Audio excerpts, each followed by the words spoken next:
Juste avant de passer au troisième temps, je vous propose qu'on fasse déjà une première petite synthèse par rapport aux deux temps qu'on a vus. Il y a eu beaucoup d'informations, c'était très riche. Pour moi, s'il y a trois choses importantes déjà à retenir à travers aussi vos différentes interventions, pour moi, la première, ce serait déjà la question de l'individuel et du collectif.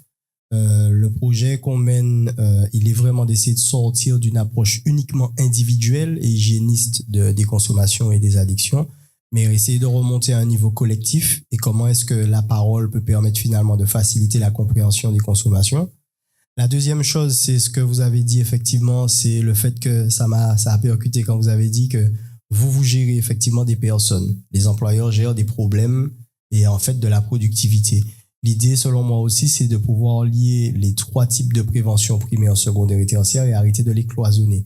Parce qu'à un moment donné, l'une alimente l'autre et l'une permet de répondre à d'autres. Nous, par exemple, à l'ARACT, quand on nous appelle, alors on est censé intervenir qu'en prévention primaire en amont du risque, mais vous pensez bien que quand on nous appelle, c'est parce qu'il y a déjà un problème. Donc la culture finalement de l'anticipation, c'est à nous d'essayer à partir du tertiaire de remonter vers le primaire. Et tout le travail, en fait, on le fait avec les représentants du personnel, les représentants de la direction et toutes les parties prenantes finalement de l'organisation. Le troisième point qui est important, et ça correspond au maillage qu'on essaie de faire, parce que vous avez vu, j'ai invité effectivement des personnes, mais ce sont des personnes avec qui on collabore assez étroitement. Donc l'idée, c'est de parler aussi de l'interdisciplinarité. D'accord ? Chacun a un regard d'expert en fonction de son domaine. Mais c'est seulement en se réunissant finalement qu'on ouvre le champ de la réflexion.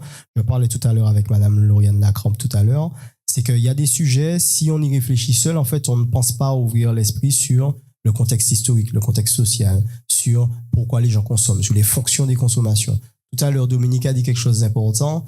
On consomme aussi à un moment donné parce que ça permet de tenir. Et j'ai vu des réactions. Donc, c'est vrai que ça peut choquer, mais quand on commence à réfléchir sous l'angle de la consommation comme ça, c'est-à-dire en termes de risque au travail et de santé au travail et de promotion de la santé, eh ben, on commence à toucher tous les facteurs finalement, alors pas tous forcément, mais la majorité des facteurs qui permettent de mieux comprendre les situations.